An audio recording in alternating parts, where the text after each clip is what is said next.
You can tell the quality of a company by its tellers. And you always tell the quality of a teller by the way she does her work. Here's your receipt, and thank you, Mrs. Fenton. You're welcome.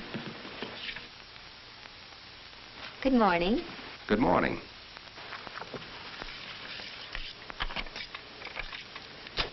$4.85 out of $10. That's right. Nice day, isn't it? Yes, it certainly is. That was $4.85, 90, $5, and 5 is 10. Here's your receipt. Thank you very much. Thank you. May I help you? My bill. We met her for only a few seconds, but that was time enough for her to impress us with her friendliness, ability, and accuracy. She made us feel good toward herself and her company. Yet in those same few seconds, what a different story is told by this teller.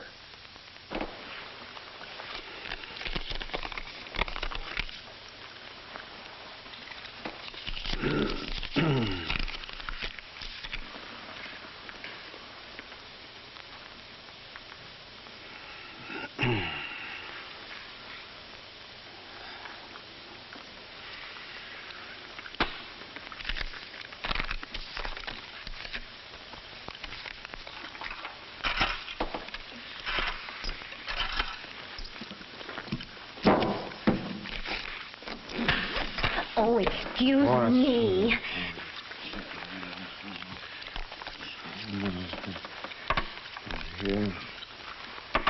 I call it how to lose friends and infuriate people all in one easy lesson. Is it any wonder then why we are so careful about the kind of girl we put behind this desk? To fill this position, what sort of a girl do we select? Obviously, we need a personable young woman, alert and accurate, with a quick mind and a ready smile. We remember that she is the only face-to-face contact many of our customers have with the company. The operator is important. What number were you calling, please? She impresses the customer with her voice with a smile. However, the most frequent opportunity our customers have to meet the telephone company in person is during their visits to pay their bills. Now, everybody pays bills. Everybody expects to pay bills. But you know yourself that nobody really enjoys paying out money, especially if they feel it is not appreciated. With our company, it is the teller who lets the customer know the payment of his bill is appreciated. That is why this is one of the most important public relations jobs in the entire Bell telephone system. Just because the contact is brief, or because it's the same thing repeated, don't let the customer feel that the transaction is mere routine to us. It is not routine to the customer. Every one of them has had to make some effort to get here. Let's consider this housewife.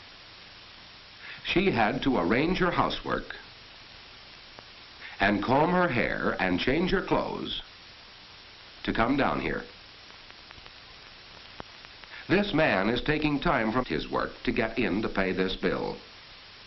And everyone likes to feel that his effort is appreciated as well as his payment. You will show this naturally if you remember to treat your customers as graciously as you greet guests in your own home. And why not? In a sense, you are the hostess for the company. You are the one they come to in an attractive, quiet office. This is a background that will set off your friendliness, tact, and graciousness. Qualities that make your work pleasant and that please your customers. The overtones in good service. And it's so easy to be friendly. Working with customers is the most interesting part of your job. The actual mechanics of taking the money, stamping the receipt, and returning the change can be done as effortlessly as a hostess serving her guests. And like her, you can make the act seem personal to the one you are serving. You can make the customer feel important, and believe me, the customer is important to us, the same as to any other business. Our advertising is designed to help those customers get to know us better. Our service representative does her best to give a pleasing and satisfactory service. Our installers and repairmen combine courtesy with efficiency in their work. And likewise, the teller has her chance to impress our customers favorably. After all, she meets them face to face more frequently than all the others put together. She is the one who can say, Thank you, Mr. Jackson. She is the one who can thank the customers for their payments while showing a personal interest in serving them. Good morning. Good morning. I want to pay $5 on this bill. My husband's been sick and our expenses have been pretty heavy. I know how that is. I'll be glad to credit your account. Thank you. Now, notice how she gives the closing a personal touch.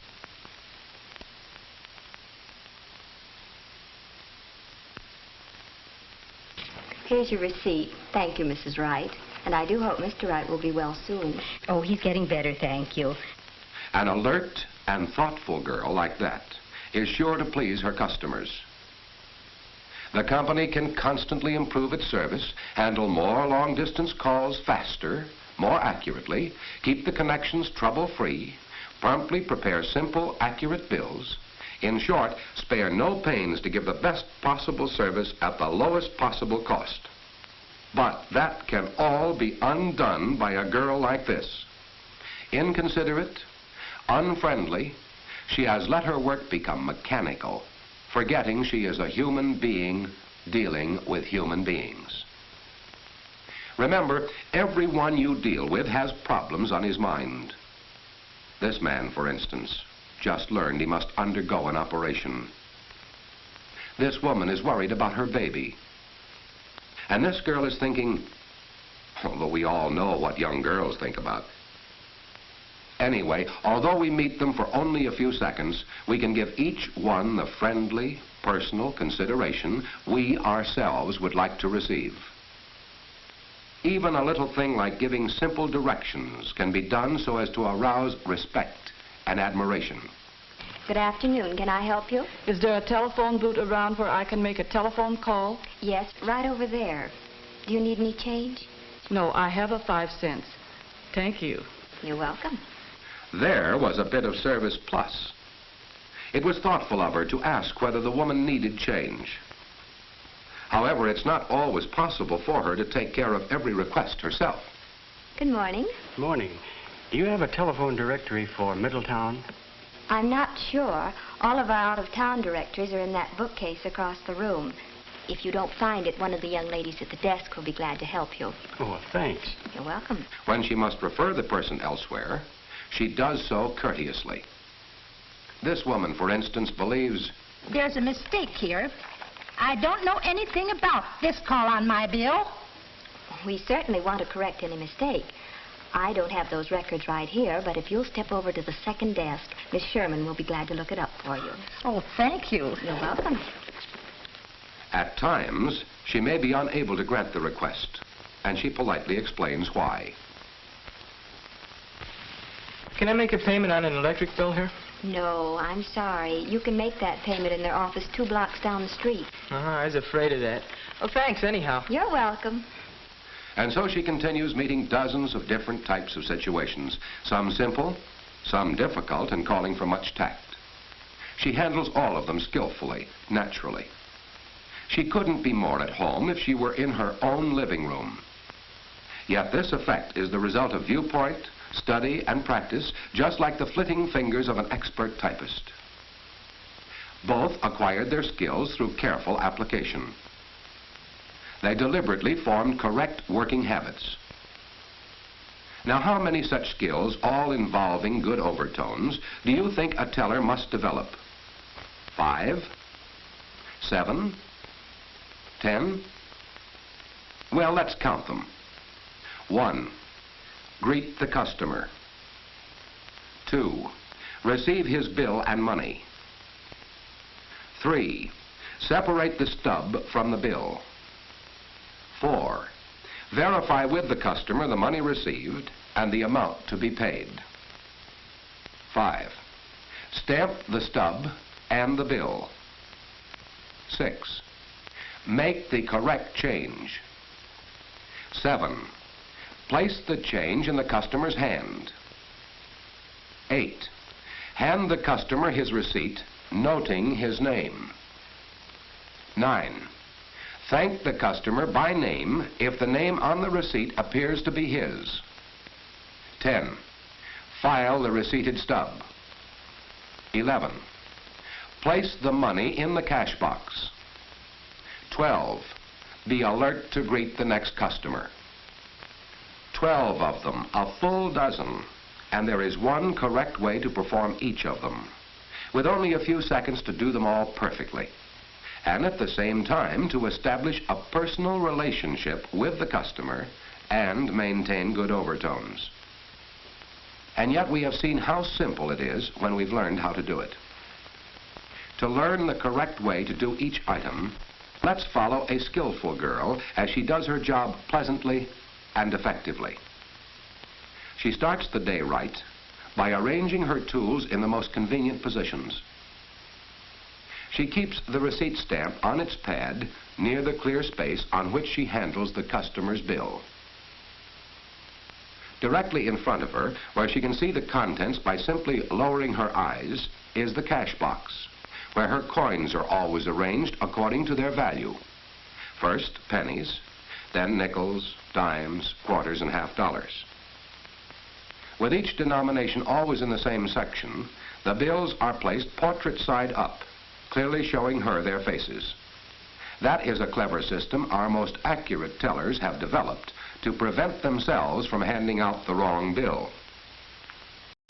In the extra space are kept the larger denominations and rolls of coins. Beside the cash box is the receptacle for filing the company's receipted stubs. A logical place for everything and everything in its place. Ready for business, she will greet her first customer by letting him know she is at his service. Her look will be as friendly and helpful as her voice, as she says, Good morning. Good morning. She accepts the bill and money, placing them on the clear space before her. Thus, they cannot get mixed up with anything else on her desk, and the customer's money can be easily identified. With a swift, single motion, she divides the bill.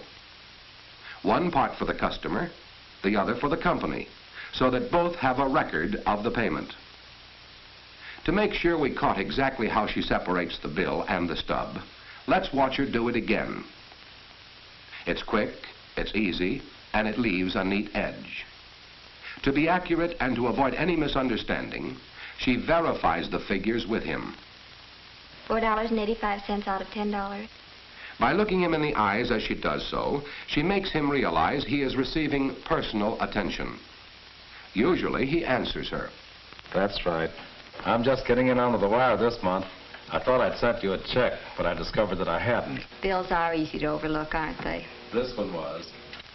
Then, in order to turn them into receipts, she stamps both parts of the bill. Of course, you notice that she used her stamp like a lady and not like a carpenter. A skillful teller grasps the stamp firmly, pressing it lightly on the ink pad. She then places it gently in the correct position and rolls it down with a quick motion. The result is a legible impression giving the date and her number.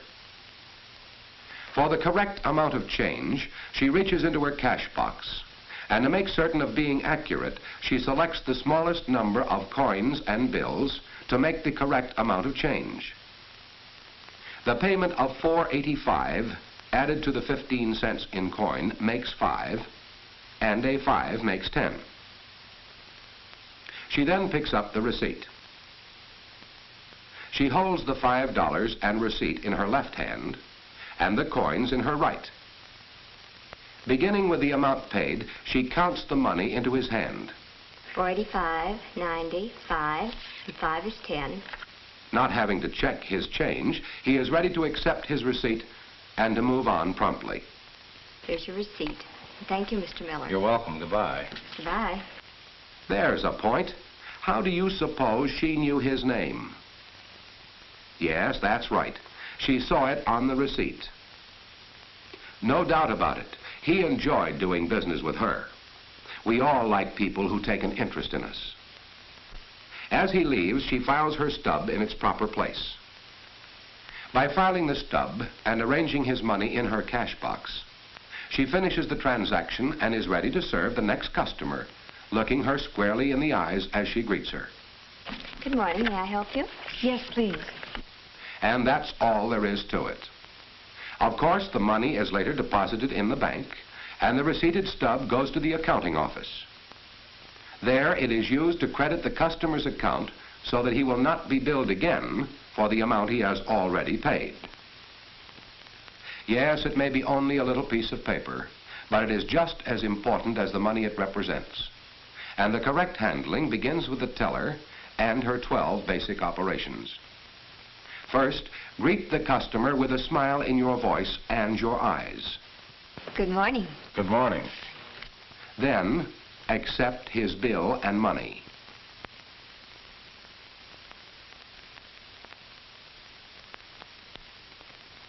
Separate the stub from the bill. Verify with the customer the money received and the amount to be paid. $4.85 out of $10. That's right. Stamp the stub and bill, not with a nerve-wracking bang, but with a noiseless roll. Then make the correct change using the smallest number of coins and bills that will provide the required amount of change. Pick up the receipt.